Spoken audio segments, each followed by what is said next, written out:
दादारावजी भुसे हे नामधारी मंत्री असल्याचं हे सातत्याने निदर्शनास येत आहे। एक काय तो वार का कोणता रेघोटा वार कोणी एक अधिकारी डोक्यावर बसून ठेवला आहे, तो सर्व ह्या गोष्टी करत होत्या।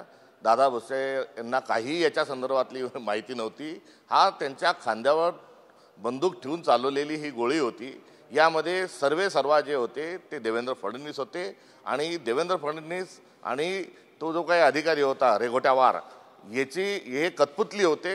नागपूरच्या रेशीम बागातून याची सर्व सूत्र हालत होती आणि दोन उपमुख्यमंत्री जे आहेत हे केवळ बघ्याची भूमिका घेत होते। दोघांनाही या निर्णयात कुठेही विश्वासात घेतला गेला नाही, किंबहुना यांना देखील याची सगळी माहिती नव्हती।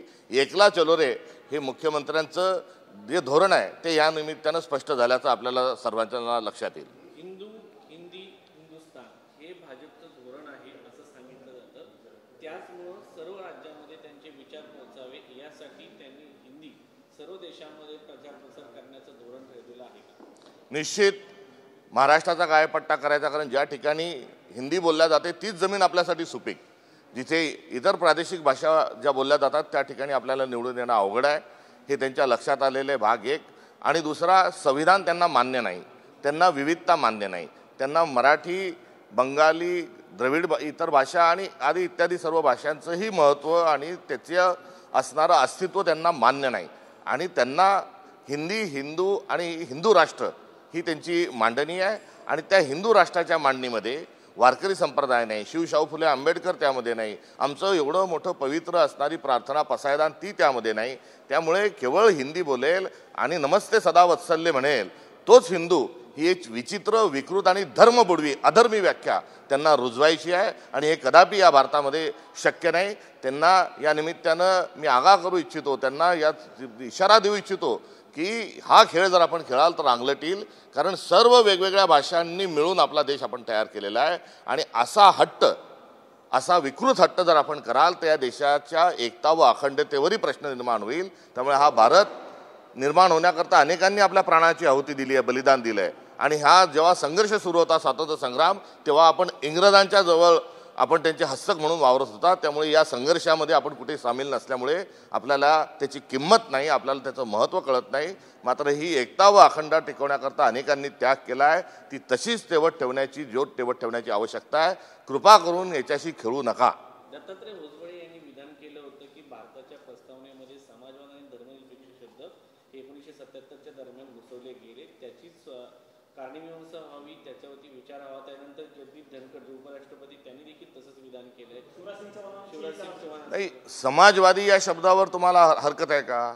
समाजवाद काय सांगतो तर समता बंधुता सांगतो, आणि समता बंधुतेचं मूल्य, समाजवादी मूल्य सर्वच जे पोट भरले पाहिजे, कोणी उपाशी राहता कामा नये, ही समाजवादी आदी इत्यादी मूल्य आहेत, ती त्यांना मान्य नाही का? आणि राहता राहिला जो धर्मनिरपेक्षतेचा विषय, हा काही धर्माच्या हिंदू, मुस्लिम, ख्रिश्चन, हिंदू या अनुषंगाचा हा धर्मनिरपेक्षता नाही, तर धर्मनिरपेक्षता ही जातीच्या अंतर्गत देखील सर्व जाती एकसारख्या आहे। स्पृश्य अस्पृश्यता नष्ट झाली पाहिजे, स्त्री पुरुष समानता या देशामध्ये राहिली पाहिजे। आणि धर्मनिरपेक्षतेवर जेव्हा ते कटाक्ष टाकतात तेव्हा त्यांना आपल्या समाजामध्ये महिलांचं स्थान जे आहे, बरोबरीचं स्थान, ते त्यांना मान्य नाही, त्यांना दुय्यम स्थान द्यायचं आहे। त्यांना स्पृश्य अस्पृश्यता या देशामध्ये पुन्हा लादायची आहे। जे छत्रपती शिवाजी महाराजांचा राज्याभिषेक नाकारणारी जी व्यवस्था आहे ती व्यवस्था त्यांना महाराष्ट्रात पुन्हा रुजवायची आहे। करिता या कळीच्या मुद्द्यांवर ते आक्षेप घेतात। राहता राहिला तांत्रिक प्रश्न, तर सुप्रीम कोर्टाने या आधीच मूळ संविधानाचाच गाभा हा समाजवादी स्वरूपाचा, धर्मनिरपेक्षता स्वरूपाचा आहे, याला काढता येणार नाही असा न्यायालयाने निर्णय दिल्यानंतरही हे असा खेळ करतात। यामागे शुद्ध स्वरूपामध्ये त्यांना त्यांचा अजेंडा पुढे न्यायचा आहे। व दुसरी बाब, या देशामध्ये पोलरायझेशन करून स्वतःची राजकीय पोळी शेकून घ्यायची आहे। पालकमंत्री नाशिक आणि रायगडच्या पालकमंत्री पदाबद्दल अद्यापही निर्णय झालेला नाही। आजपासून अधिवेशन सुरू होते, कारण अजित पवारांची राष्ट्रवादी आणि एकनाथ शिंदेची शिवसेना या दोन्हीमध्ये कुठेतरी वाद आहे। चेंडू आणि अमित शहाच्या पूर्णता आहे असं सांगितलं जाते। पालकमंत्र्यांची नियुक्ती कधी होईल? 1 मेचं झेंडावंदन झालं, 15 मेचं झेंडावंदन आता उंबरठ्यावर येऊन ठेपलंय।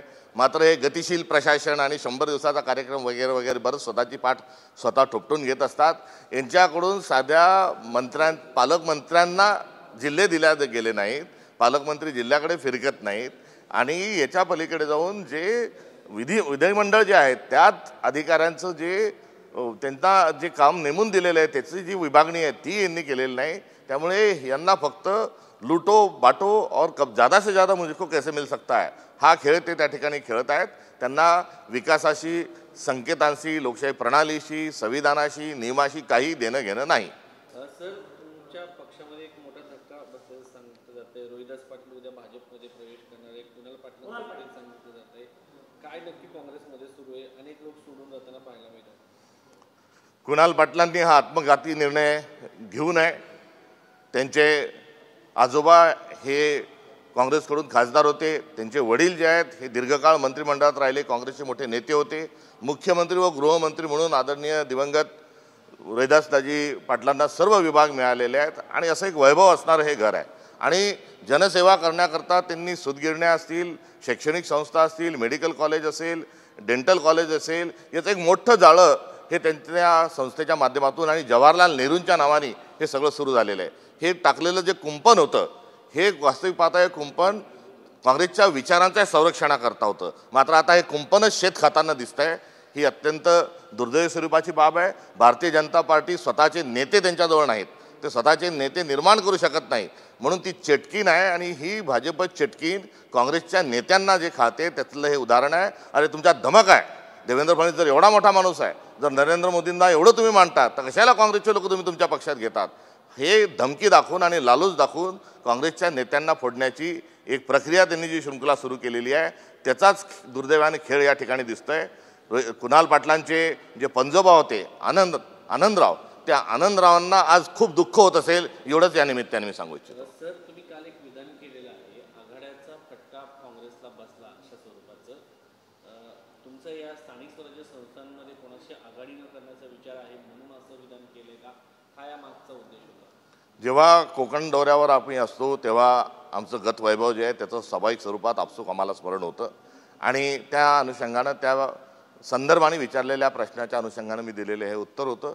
खरोखर आघाडीमध्ये कुठे ना कुठे पक्षाला दोन पाय मागे घ्यावे लागतात आणि त्या अनुषंगानं काही ठिकाणी जी आहे काँग्रेसची ही वाताहत झाल्याची दुर्दैवाने आढळून येतं. त्या पार्श्वभूमीवरचं माझं हे विधान होतं. राहिला प्रश्न स्थानिक स्वराज्य संस्थांच्या निवडणुकीचा, तर स्थानिक स्वराज्य संस्थांच्या निवडणुकीमध्ये आम्ही स्थानिक आमचे जे युनिट आहे, स्थानिक संघटन जे आहे त्याच्यावर हा निर्णय आम्ही सोपवलेला आहे. स्थानिक स्वराज्य संस्थांच्या संदर्भामध्ये सर्वोच्च न्यायालयाने निर्णय देताना असं म्हटलं होतं की 28 दिवसाच्या आत तुम्ही अधिसूचना काढा. मात्र अशा प्रकारची कुठलीही अधिसूचना अद्यापर्यंत काढण्यात आलेली नाही सरकारकडनं. दुसरी बाब म्हणजे राज्यामध्ये जे स्थानिक स्वराज्य संस्थांचे वॉर्ड रचना सुरू आहे ती खरं जर पाहिलं तर निवडणूक आयोगाने करायला पाहिजे की राज्य सरकारने? हे असे दोन प्रश्न. सुप्रीम कोर्टाचा निकाल जेव्हा वर्तमानपत्रात माध्यमातून जेव्हा समजला तेव्हा त्याचा आशय आणि प्रत्यक्षात जेव्हा निकाल हा लिखित स्वरूपात आला तेव्हाचा त्याचा आशय आणि आज राज्य सरकार काम जशा पद्धतीने करते त्यांचं वागणं हे तीन टोकांवरचे हे तीन बिंदू झालेले आहेत. लबाडाचं अवतन जेवल्याशिवाय खरं नाही हेच या निमित्ताने सिद्ध होतं आहे. यांना स्थानिक स्वराज्य संस्थांच्या निवडणुका होऊ द्यायच्या नाहीत. यांना सगळी सत्ता जी आहे ती त्यांच्या जवळ हवी आहे. त्यामुळे या सगळ्या खेळांमध्ये आता महापौर येतील, गावामध्ये सभापती राहतील, जिल्हा परिषद अध्यक्ष राहतील, ही यंत्रणा निर्माण न होऊ देण्याकरता हे कसोशीनं प्रयत्न करीत आहेत. भरत गोगावले हे राज्य सरकारचे मंत्री आहेत. त्यांनी असं विधान केलंय की नारायण राणे यांनी अनेक मर्डर केले. गंभीर त्यांचं वक्तव्य आहे. हे वक्तव्य मंत्रिमंडळातीलच मंत्री जर करत असेल तर नारायण राणेजींना तात्काळ मंत्रिमंडळातून बडतर्फ केलं पाहिजे. त्यांच्यावर गोगावलेंकडून घेऊन त्यांच्या मुलाला बडतर्फ केलं पाहिजे. त्यांच्या परिवारातून कोणी सत्तेत राहता कामा नये. त्यांना खासदार म्हणून निलंबित केलं पाहिजे. आणि एवढंच नाही तर त्या सर्व गोगावलेंकडून माहिती घेऊन 302 नुसार त्यांच्यावर सर्व गुन्हे दाखल झाले पाहिजे.